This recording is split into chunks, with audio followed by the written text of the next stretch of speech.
that's tearing up her night. She won't be quiet, she won't take flight. Fighting for justice, doing what's right.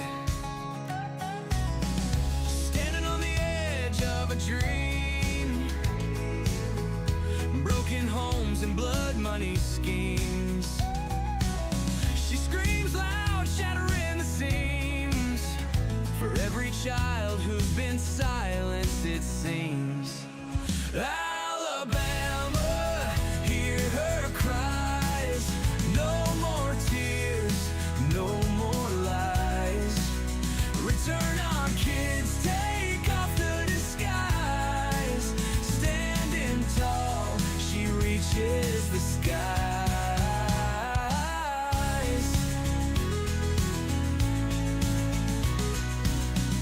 Voices rising, hearts in sync. Breaking chains before they sink. No more shadows, hearts don't shrink. Amy's words make you think.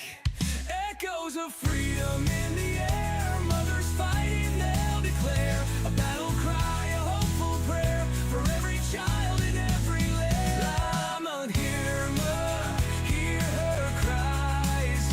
No more tears, no more lies. Return our kids, take off the disguise. Standing tall, she reaches the skies.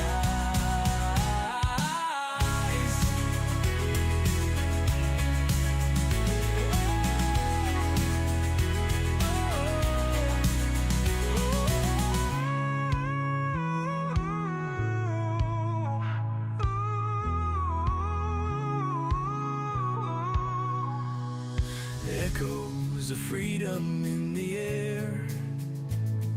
Mothers fighting, they'll declare.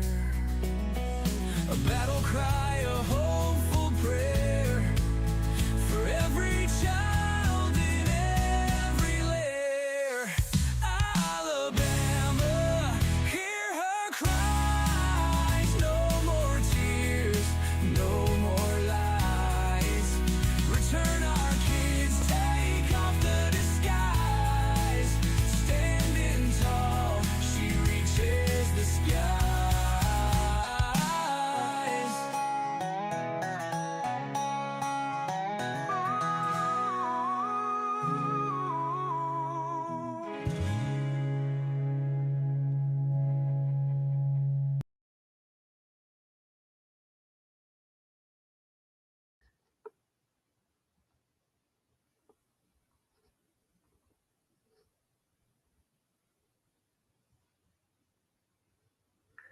Hey guys, sorry, I was posting something to a group so people can join us.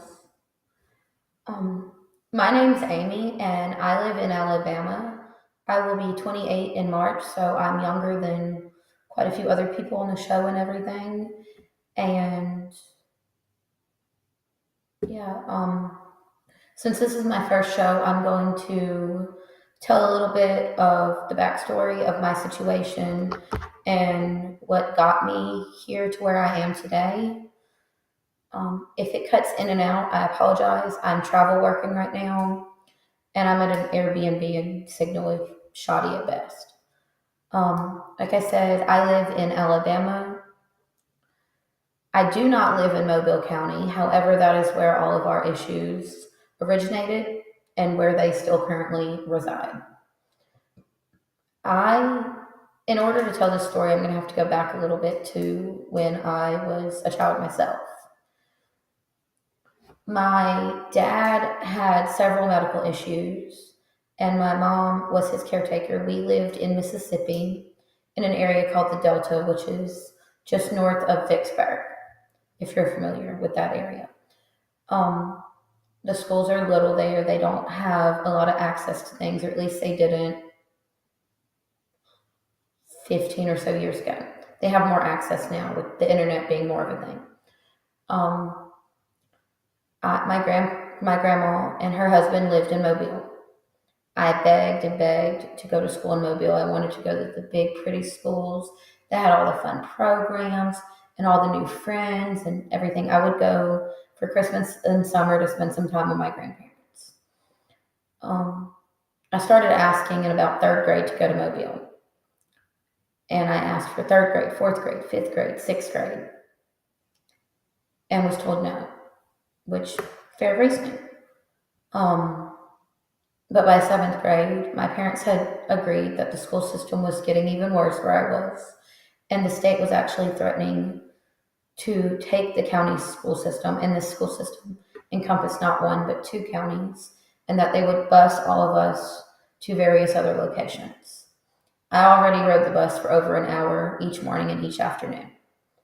So that would have been ridiculous. They ended up not taking the school system due to these issues that the children and the rest of the community would have further faced. But at the time, it was a very real possibility.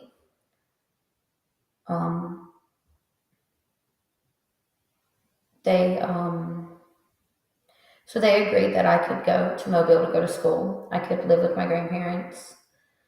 They signed a temporary custody thing over so my grandparents could take me to the doctor, take me to school. Some people online will lie and say that I was removed from my parents. That is incorrect. I was physically at the court hearing. I physically talked to the judge both at the court hearing and in the judge's chambers alone to ensure that I actually did want to do this. I was 12 and I went to Mobile. I went to middle school in Mobile. I went to high school in Mobile until the very end, at least.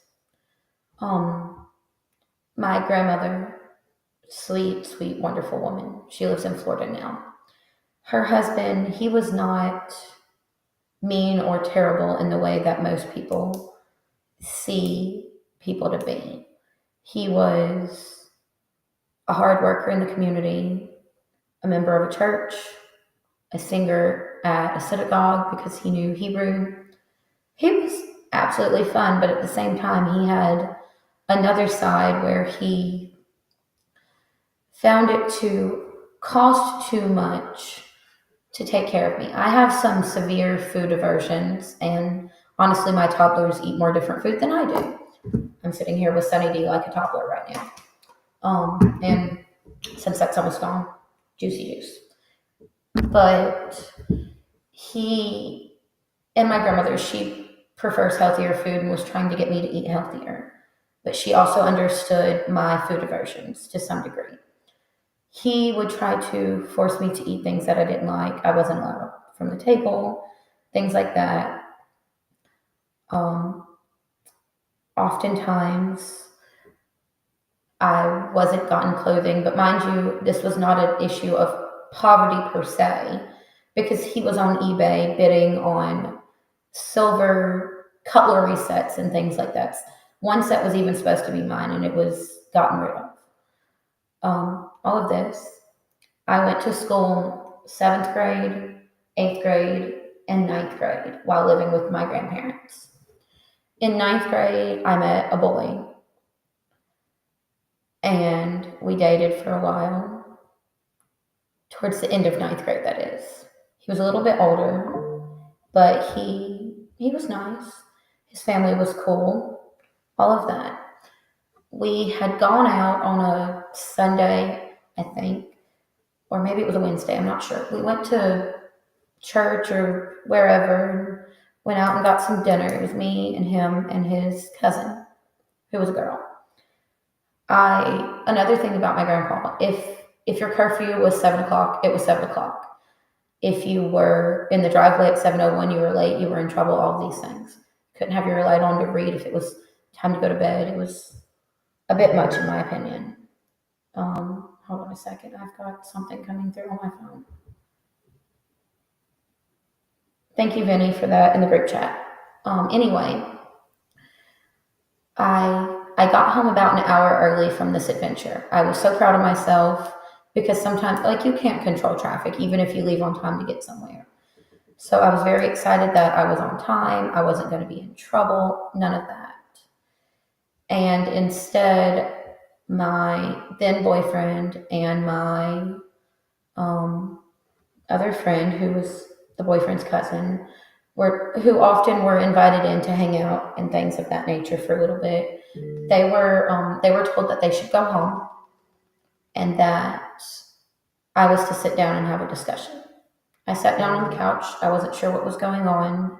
I was concerned that maybe my dad's health had gotten worse or somebody else had a health issue or something of the sort. I was then informed that you're going back to Mississippi in that kind of tone. It was a week before school started in Mobile. School had already started back home in Mississippi.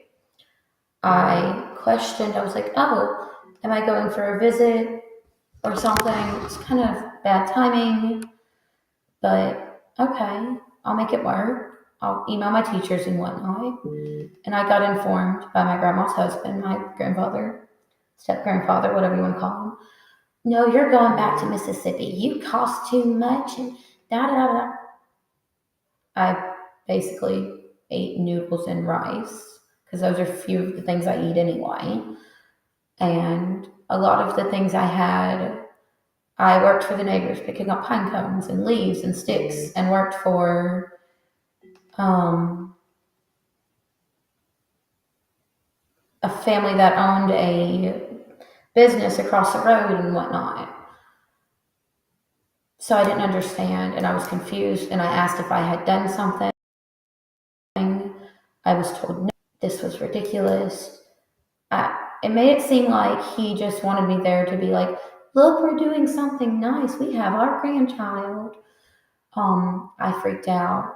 I cried, I screamed, because the school there, not only were they still threatening to take the school away in Mississippi, they did not have advanced programming. Hey, Debbie. Hey, Freedom Fighter. They did not have advanced programs. They did not have dual enrollment. I don't even think they had honors classes at this point. I had already exceeded most of what the school back home could have offered me. And I had been gone several years into a different culture, because things are very different in the Delta of Mississippi. Some things are better, some things are not. So I got really upset. I had a friend that didn't live too far away. I walked outside and run up the road to go to my friends. And then I realized I wasn't wearing, hey Vinny, I didn't realize that was you. I realized I wasn't wearing my shoes. I don't really wear shoes. I'm not wearing shoes now, but if I was going to walk that far, I should probably get my shoes. So I went back to my grandparents and announced, I'm here for my shoes and I will be leaving since I'm unwanted here. I was then told that if I were to walk out of the house, I would have the cops called on me, and they would make sure that the cops took me. I'm going to preference this by saying that my grandma was not necessarily involved. She was a bystander. She admits now that she should have said something, but she didn't know how. So I locked myself in my room and I shoved the dresser and stuff above it in front of the door. I called my friends. I called my mom and my dad. I asked if it was possible I could just stay with a friend long enough to graduate, if a friend's mother would let me stay. I suggested several of my female friends. My mom mentioned my boyfriend's parents because she had talked to her. She knew her a little more than my friend's parents.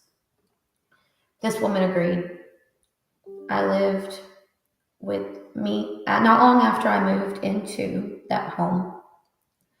Me and the boyfriend, we split up. I still lived there. It was a little awkward, but it is what it was.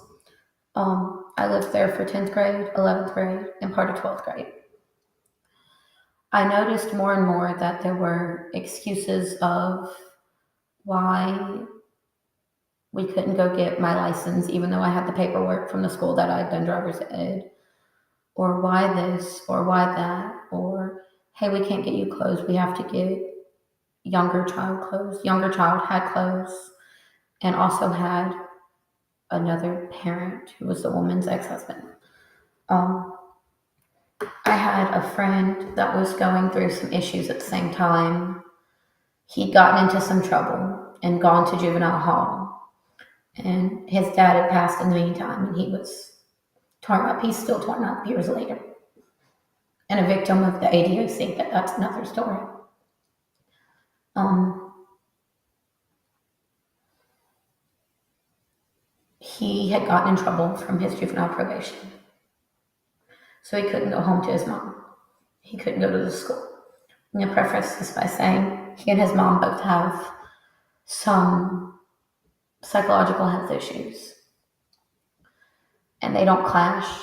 And it ends up with his mom calling on him for petty arguments. So we left. We were going to go places. We were 17 and 15. We thought we were going somewhere. We didn't get out of Mobile County because everyone who promised to help us fell through. All of a sudden, we get word that there are a horde of cops coming down the road towards where we were. We were politely asked to leave by those whose home we were at because we were minors and they were just older than that and could not risk themselves or their family. The woman who I lived with, apparently, because I turned my phone off, she apparently had posted all over the internet that her daughter was missing. I'm not her daughter. I've never been her daughter. She's never had any kind of legal custody of me. Yes, I did live in her home as a minor, as a teenager, but I was an unaccompanied youth that lived in her home. I had every right to leave when I saw fit. But she had a friend that was a member of the SWAT team. I'm assuming that's how she got the call to go through, even though they didn't have the grounds. I was forced into a police car and given back to them, despite them having no custody of me or anything of the sort. I went back to school. Another friend of mine's mom contacted me and said, "Baby, you can stay with me for a few days." But I knew there was something off about that, but I went anyway for a night. And I know I'm mentioning a lot of friends, but there's a lot of people involved in my life. Another good friend of mine, his mother was out of state at the time.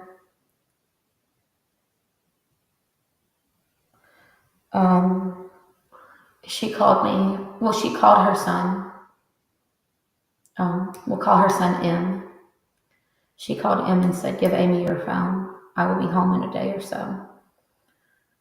And he brought his phone to me from the other class because I spent a week just sitting in a teacher's room, mulling over life. She instructed me that I was to go home with her sons, that I would be safe there, and that I was going to be okay. She's wonderful. I went. I, at some point, got in an argument with a teacher. I had it really, no, I know what it was. The counselor tried to talk to me and had done so in a not understanding manner to a 17-year-old that was going through a lot. And she made me mad. I left the building and went to go sit behind the school. And on the way there, M's girlfriend saw me and went with me. We came back to the school property because we crossed over the fence. Went at lunchtime because we heard there were brownies with lunch. Football coach got us, took us to the office. After everyone poking at me for, I don't even know how many days it had been, I snapped on the assistant principal. I cursed him for everything but a dog. He said he had never gotten it so worse from his own daughter, but he understood. And that I was not in trouble, but I needed to go rest for a day or two. And he knew if I wasn't suspended, he would see me at school because I would come to school to do my work. So I was suspended on the grounds of needing to go rest. While I was resting, I was laying out on a little fishing dock on the back of the property, and my friend's mom came to me and told me we needed to go to the juvenile courthouse. And I asked her why, because I had not been in trouble for anything. I did not understand. And she said that the people I had lived with had made some allegations against me. We went. They were all thrown out. They tried to have me committed with these false allegations and then dropped it all when it came to court. I chose to not really speak to them after that. Then I went to Job Corps with a boy I went to high school with who'd gone to Job Corps a little bit before me. This boy, D, he is my older two children's dad. Hey, Josephine. Or we'll call him Danny because that's a little more confusing because our son is D. When we came back from Job Corps, we had a hard time because Job Corps promised to help us find housing and a job and this and that. When you complete Job Corps, at least back then in 2015, they basically gave you $1,000 in like 2 different checks and sent you on your way. We stayed with different families, members, both of our families, until we went to Arkansas for a little bit, and then we'd come back and stayed with various friends and family. We were trying to get on our feet. Danny ended up getting called to Texas by a family member to help with some cousins for a little while. A week or so after he left, about a week after he left, I found out I was pregnant with our daughter, Lilith. We spent the entire time I was pregnant either trying to get me to Texas or him back home. And that wasn't working so well because of transportation and whatnot. I stayed with this friend and that friend and in this hotel room just trying to get on my feet. We were like 18, 19. A month or 2 before my daughter was born, my grandma was like, she likes to call people doll baby. Doll baby, you can come stay with me. Granddad Bill's dead. So I did. When my daughter was about a week old, my dad's half-sister, my aunt, came up from Pensacola saying, y'all need to leave, you're stressing my mama out. Yeah, that's her mama, that's my grandma though. Claiming that we were stressing her and that the baby cried, and my daughter didn't really cry. But she came up 2 or 3 times, and that was stressing grandma more than anything. So I tried to find somewhere to go. And when somebody has a baby, everybody checks on you, ask if you need anything, what's going on. The lady I'd lived with in high school, she'd been one of them to text me. Yes, she had hurt my feelings, but I was a teenager, and I was still an older teenager looking back at that point, and I was like, maybe she misunderstood. Maybe I misunderstood. Everyone deserves a second chance. And I told her what was going on, and I just needed somewhere to land long enough to get on my feet, and then we'd be on our way. She offered for me and my daughter Lilith to move in. We moved in. When we moved in, my daughter was about 2 weeks old. I worked night shift at a Waffle House. I work night shift now, which is why I'm so tired. Her and her husband, who she married right around the time I would have graduated high school, which is her 3rd husband and his 3rd wife. This keys in later. They would watch my daughter at night while I went to work. And mind you, my daughter slept most of the night. So they just had to give a baby a bottle if she woke up. I then got a job at a daycare so my daughter could go to work with me. And at one point I worked both jobs. And then I dropped the Waffle House job to be able to be more awake when my daughter was awake as she got older and, was awake more. Because we used to take hecka naps during the day when she was a little baby. Her dad came back from Texas when she was about 7 months old, and he lived with a cousin. He often visited. He'd spend the night. We'd go spend the night over there. The people I lived with, again, they started acting funny, being weird. Me and my daughter spent more time than not staying with friends or going over to her dad's cousin's house. I just needed my tax money to come in so we could get a cheap car and a cheap place. A few days before my money was expected to come in, they got really weird. So I packed us a bag to go spend a couple of days with her daddy and her dad's cousin and her kids. While we were there, these people texted me asking when we would be back. I said, I don't know, we're going to be here a few days. We're spending time with family. And we also had gotten head lice there, and I did not want to bring it back to their home. She sent me text messages of, well, do you want us to come get Lily so you girls can go play in each other's hair? Referring to Danny's cousin. Nobody was playing anybody's hair. We had head lice. And the babies had it too. Everybody had it. I had to remove it from everybody's, and just talking about makes me itch. Danny and his cousin's boyfriend, they went out to clean out cousin's car. And Danny found jewelry and brought it in and said, hey, cuz, is this your jewelry?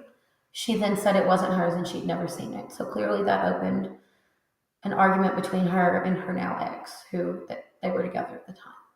We were asked to leave, so we did. We walked up the road to a friend's house, who then gave us a ride to a hotel room because I did have some money and was waiting on my money. We spent a couple of days in a hotel room while we were waiting. And we walked to Walmart one day, which was not far away, and Lily was in her stroller and everything. The desk lady waves us in and says, hey, baby, these flowers were left for you. And I said, well, that's funny. Nobody knows where I am other than like one friend, two friends. None of us send flowers. That's not a thing any of us do. I opened the card and all it said was hello, kind of like somebody had found you, like a weird cryptid thing.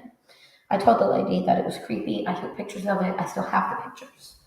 And that she could do what she wanted with the flowers or give them to someone who it might give them a pick-me-up, because that was just weird and creepy and I was not interested in taking those things to my room. So we went up to our room. I took my daughter to go to the potty. She was about 14 months old almost. Yeah. This was about this time of year.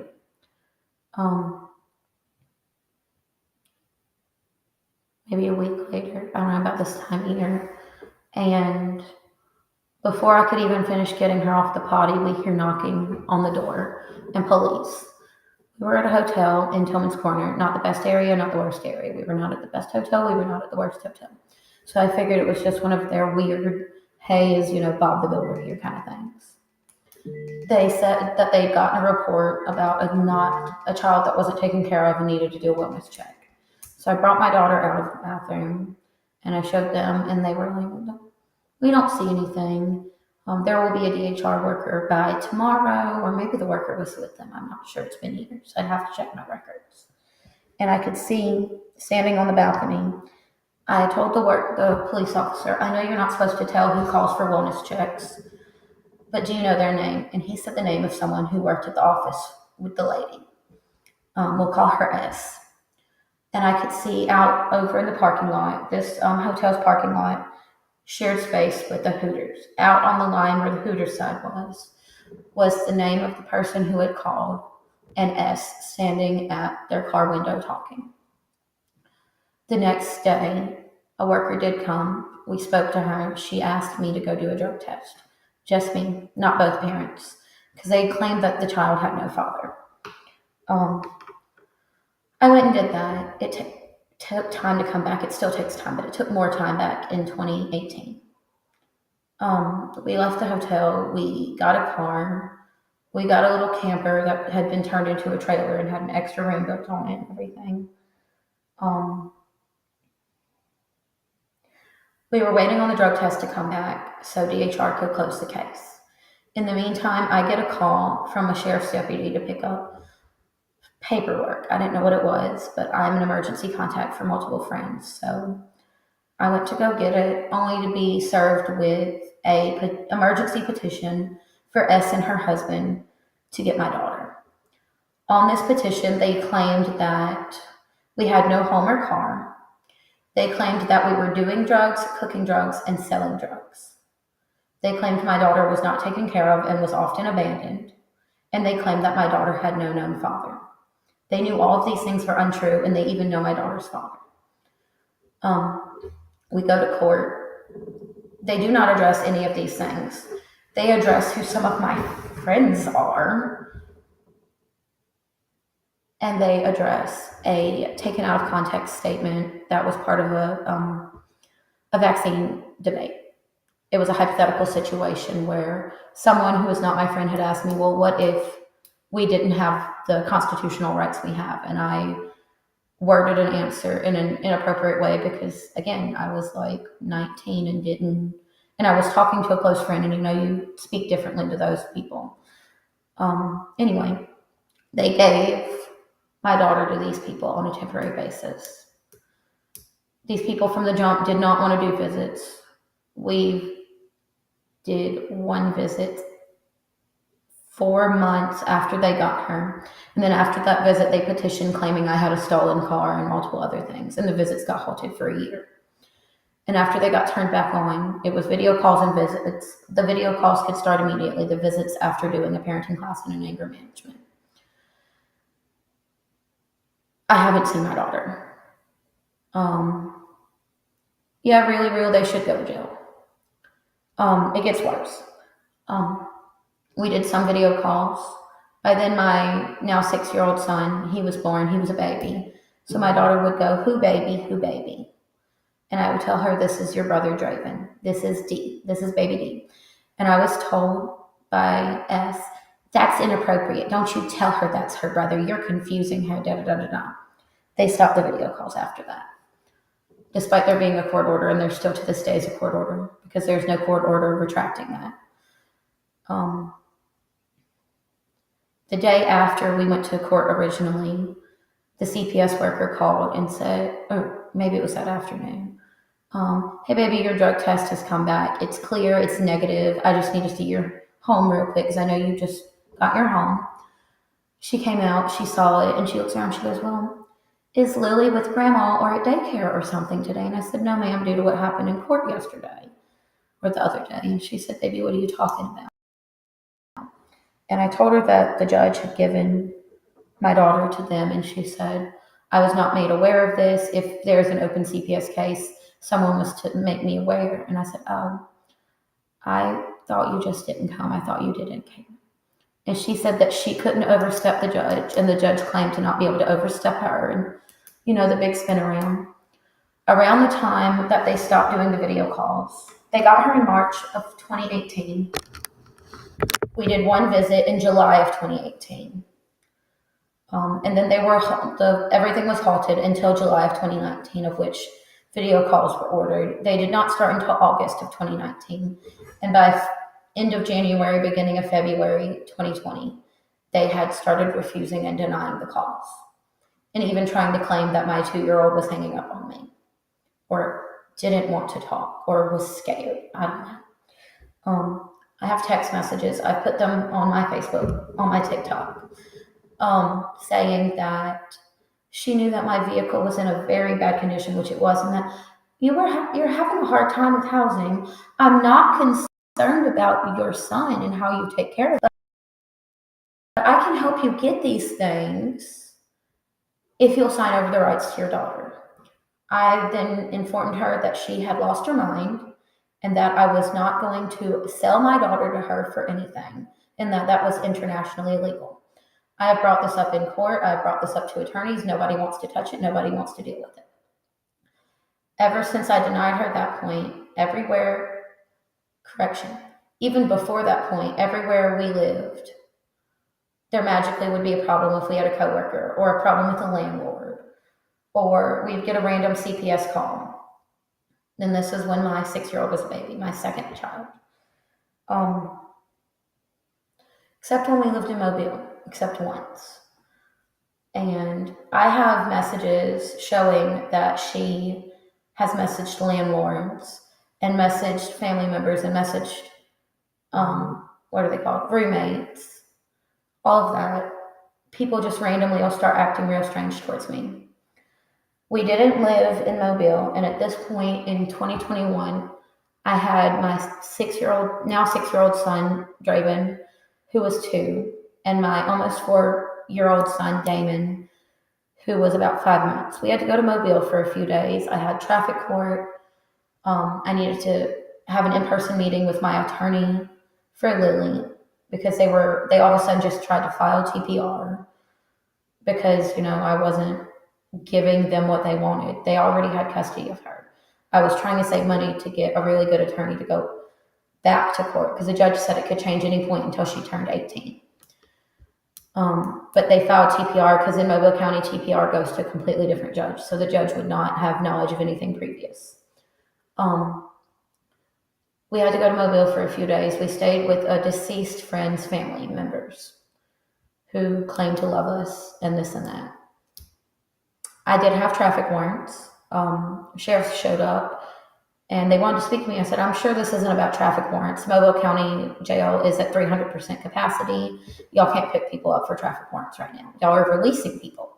And he asked how I knew that, and I told him it was public record. He said, no, actually there are allegations that there's not water here and that you're not feeding your children and that you've threatened your children. We didn't live there. We were leaving that night. We didn't even live in that county. I had just done these people's dishes. We've since checked, and there was no work on the water line or anything like that. They had to have turned it off at the road with the church key. I had food, all of that. The sheriff said, well, we have to wait for a CPS worker to get out here. And I said, okay, well, don't like that, but okay, because not my house. I can't tell them no, they can't enter, paired with the fact of I'm not doing anything wrong. And it went from, you guys need to leave here to your children can leave with a friend because my friend was on the way to come pick us all up for us to leave. And she was still at work. And when everything got weird, she called another friend of hers to come get us. That other friend was there. They said that the children could leave with her. And then they changed it from that to the children would leave with them for the night to it's now been 3.5 years. And my children still are not home. They did not care about the jurisdiction of the county. They did not want to send my boys to the younger boy's dad in Mississippi. They claimed that ICPC would take too long. My older child was in play therapy. My younger child was in early intervention. They have been denied these services. They have gotten, the first day they were there, they did set me up, yes. The first 16 hours my children were in care, nobody knows where they were. They were not with the foster parents. My younger son is a really chubby football baby. He wore like 12 to 18 month clothes and a size either 4 or 5 diaper at 5 months old. He got to the foster home in a size 2 diaper and size 3 to 6 month clothes because apparently someone can't even put clothes on a baby. My children were left not correctly buckled in.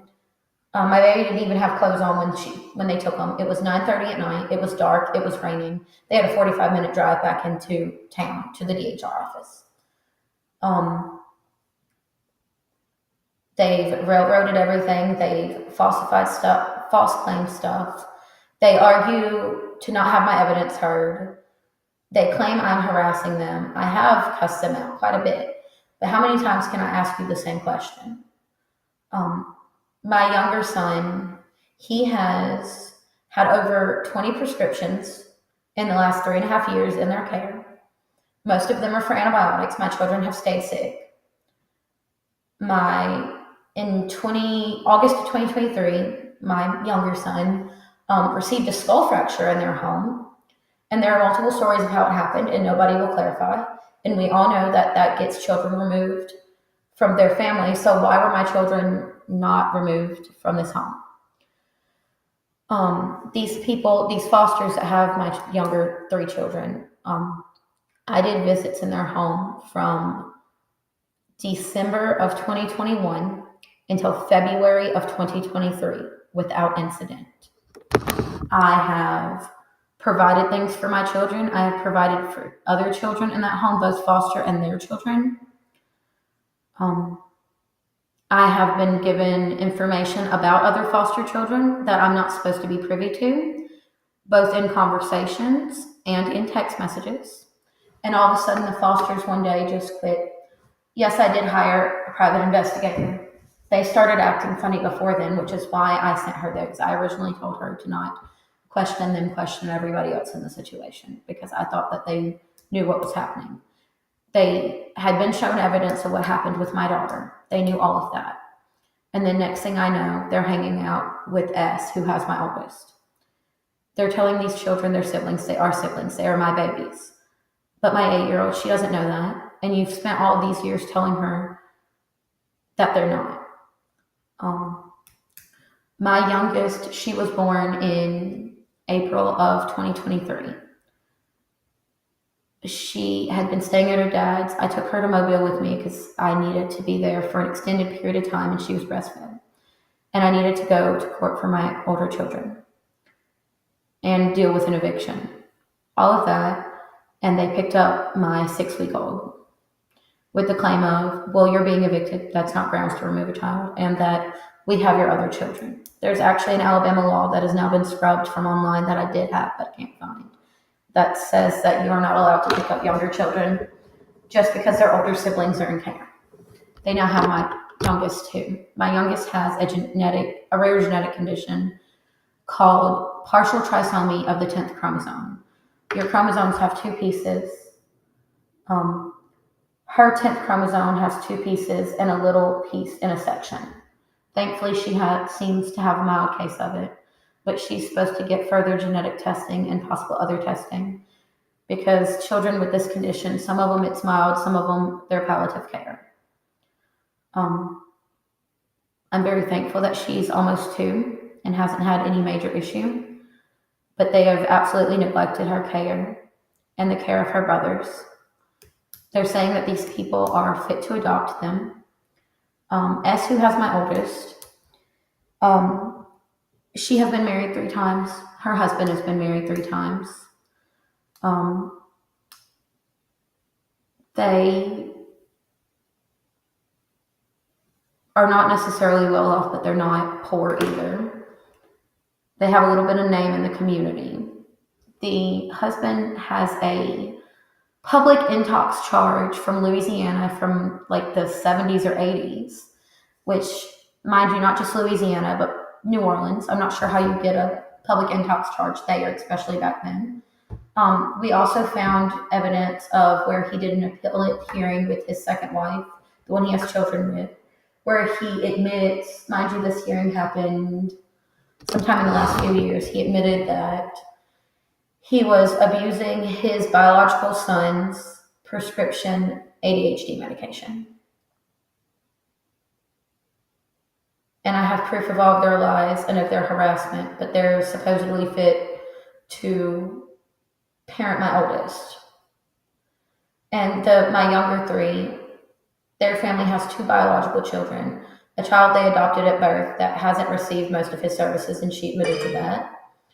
Another child that they got placed with while my children have been there that they adopted on some sketchy circumstances. My 3 children and possibly another child. Even before some of these children were in the home, the foster mom has made statements of being overwhelmed and of neglecting her children's care and appointments and her own appointments to take care of the other children. And this is ridiculous and da-da-da-da-da. They claim nothing is wrong with my older son. He has a laundry list of diagnoses that have been double and triple checked because we weren't sure what was going on. They claim nothing is wrong with him, but right around the time our TPR trial started, he magically got prescribed 10 milligrams of extended release Ritalin. He's a rather small, at the time 5-year-old, but now 6-year-old boy, whose father's side of the family has a extensive drug history, not his father, but other members of the family. Ritalin is not to be given to children that young, especially children who have a familial history of addiction. They were giving my baby prescription meth. And we had the DHR worker on stand asking him why, since they claim nothing is wrong with my child. His excuse was he won't sit still and he threw a chair in kindergarten. He's a kindergartner. And it is against our religion to go to school, and they've put him in school 2 years in a row, which breaks his rights and breaks my rights in a completely other way. Not only that, he is not my oldest, my 6-year-old, but he is my most affected as far as verbally by the situation. He was my baby that was home the longest. And all of my babies want to come home. Well, my oldest, I assume if she knew the truth, she would want to. But they've lied to her. They have her thinking that I harmed her. Their exact words were, she knows how you abused her and this and that. I never did. She thinks that they're her parents. I'm not sure what all she thinks, just those things based off of what they've said. So I don't know what she wants. But I know my younger 3 children for certain want to come home. And my oldest would want to know if she knew what all they've done to harm her, her siblings, and the rest of our family. They harass me on the internet. They attack me. They threaten me. It all falls on deaf ears. I've mentioned things to the judge. It's always, will you and your attorney and them and their attorney work it out? I've tried that politely. I've tried that in a not so friendly manner, word-wise. Nothing works. They don't care. They think it's funny. They tell other people things that are untrue about me and have people harass me on the internet. And then these people try to claim that they're not connected. I can find connections. And if I can't, I have friends that can. At the last visit I've had with my younger children, my 6-year-old said, Mama, why do you keep canceling our visits? I said, buddy, what are you talking about? Sometimes he's kind of extravagant. And he said, well, she told me that you keep canceling our visits. And I said, she who? He told me the foster mom. And I said, because we're at a third-party visitation center. We're not supposed to discuss case stuff with the children. I find that unfair to some degree because it shuts down them having explanation from their parent. But I also understand in some situations that may be a good thing. So I looked at our visit coordinator, who is the one that's been with us the most. And she says, hey, buddy, what are you talking about? He said, well, Mama Foster Lady, I'm not going to use her name this time. Mama Foster Lady said that Mama keeps canceling our visits and moving them and doesn't want to see us. That's a lie. That is a bold-faced lie. They're lying to my freaking children.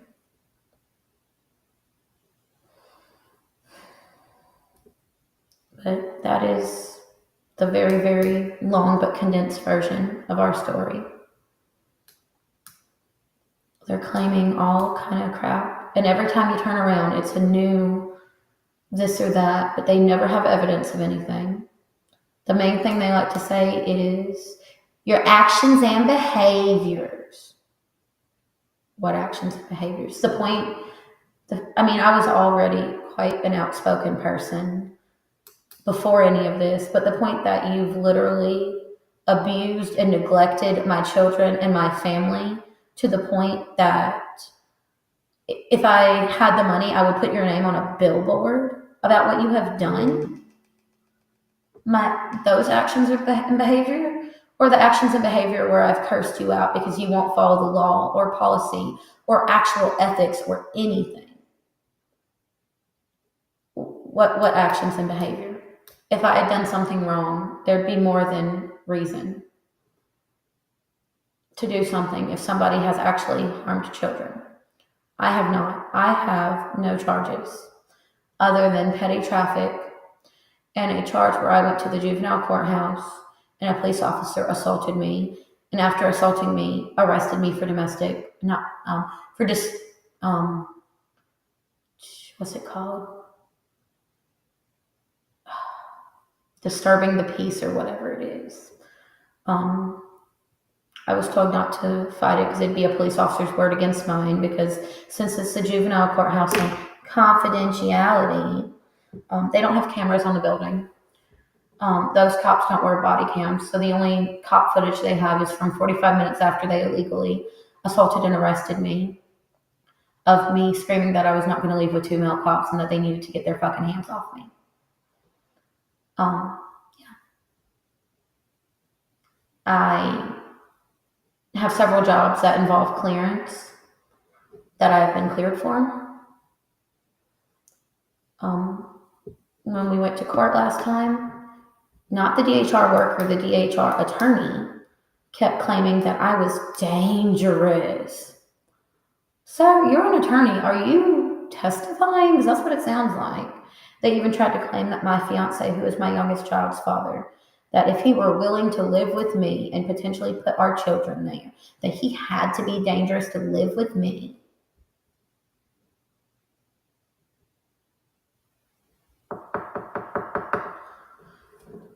It's just a bunch of crap.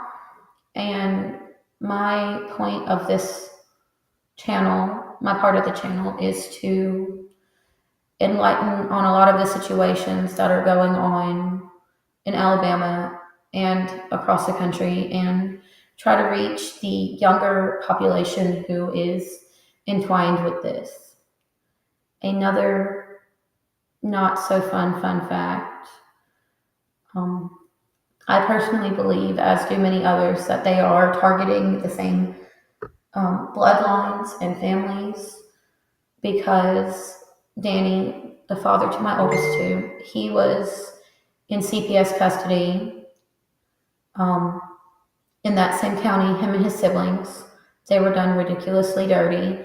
Other extended family members there have been harassed or picked up, whether they be returned or not.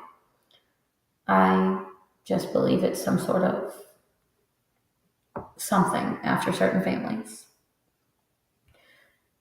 They told the school not to give me records. They've told the doctor's offices not to give me records, even when I had the right to have it. They've made all kinds of people and entities break the law.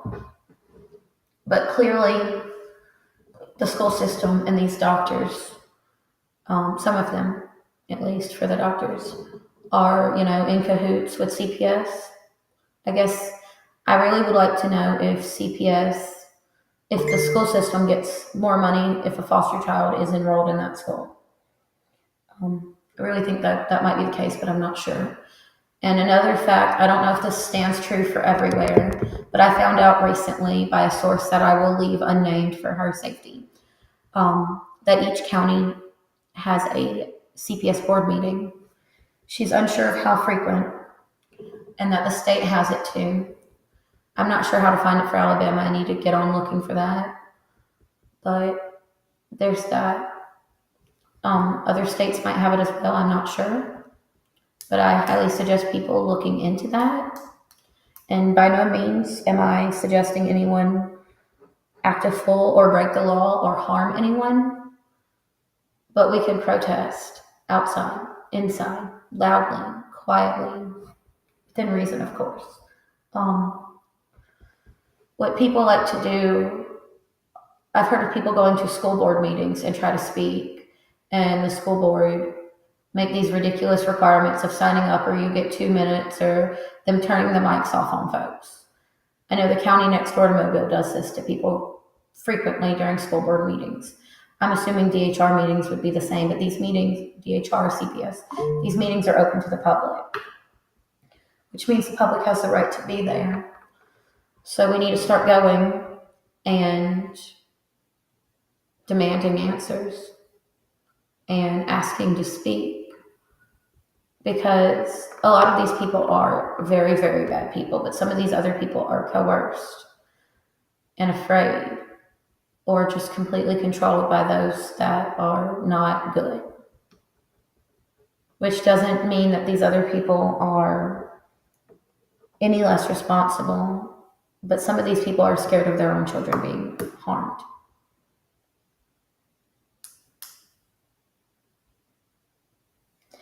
Even if people's children are picked up and given back in the same week, that changes everybody's brain chemistry and psychology and everything else.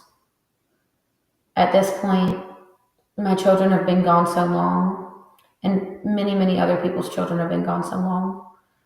They've completely changed who everybody is as a person in their family, whether it be my children, myself, their fathers, their grandparents, their family friends, my best friend, who is also my 6-year-old's best friend, other assorted family friends and community members. We've had several in our community pass away while the children have been gone, that they won't get to know. They didn't get the right to know at the time. And I don't know when they'll get to know. Like my best friend's papa. My 6-year-old knew him. My almost 4-year-old knew him. He passed away a couple months after they were taken.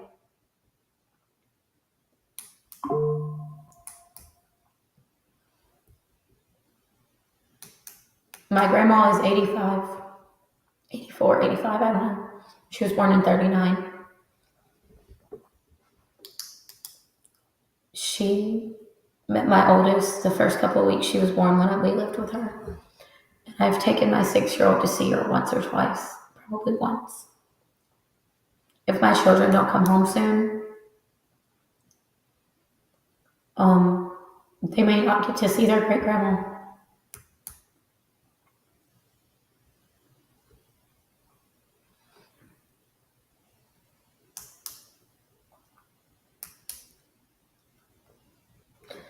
I think I'm going to leave it there. I'm going to bring some other parents on here and there, like some of our other friends do. Other times, I think I'm just going to probably read policy.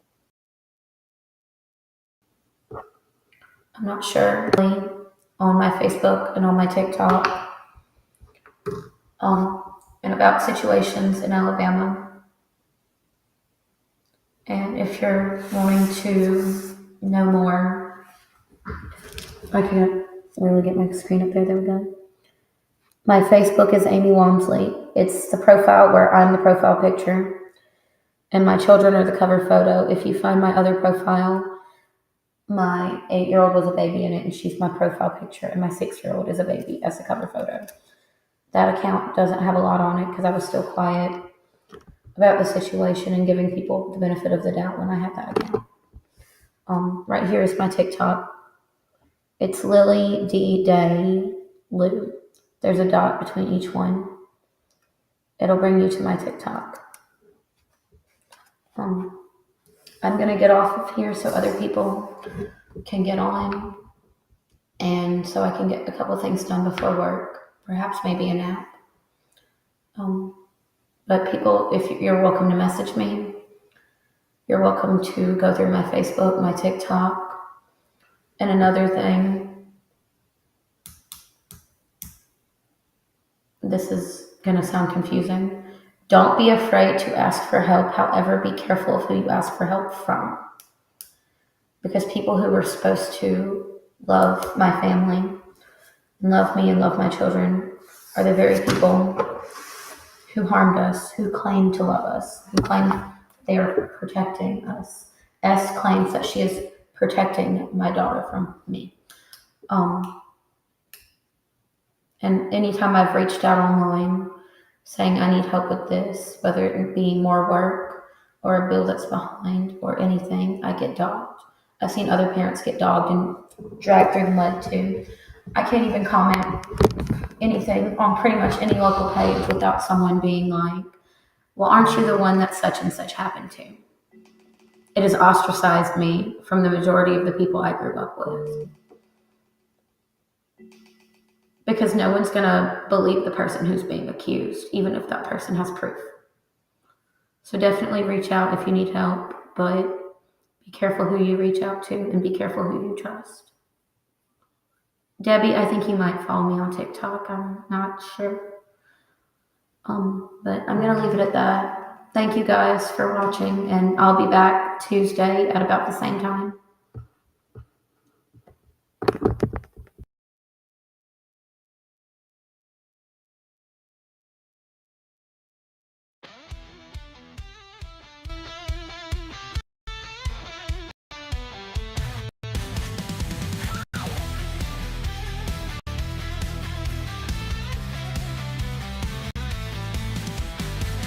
Blood money in the hallways dark. Broken homes where dreams still spark. Amy shouts for justice clear. Alabama, hear us loud and near. Return our kids, no more delay. CPS can't hold our day. Standing up, we'll make it known. We won't back down, we'll take the throne. She won't be silent now or ever. Fighting hard for every tether. Rising up against the storm. Our hearts and voices keep us warm. Return our kids, no more delay. CPS can't hold our day. Standing up, we'll make it known. We won't back down, we'll take the throne.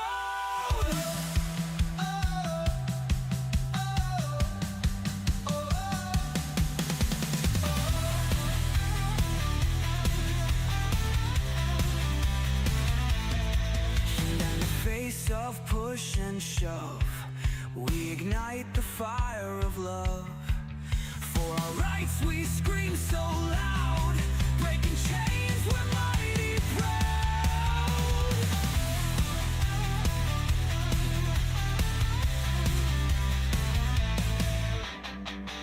Amy's voice a beacon bright, guiding through the darkest night. CPS, your time has come. Hear the beat of freedom's drum.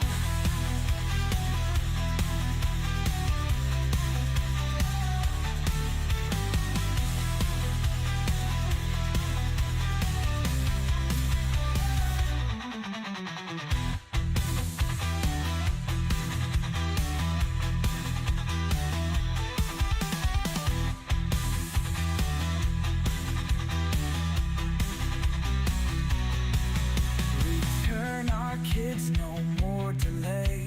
CPS can't hold our day. Standing up, we'll make it known. We won't back down, we'll take the throne. In the face of push and shove, we ignite the fire of love. For our rights we scream so loud, breaking chains, we're mighty proud. Amy's voice a beacon bright, guiding through the darkest night. CPS, your time has come. Hear the beat of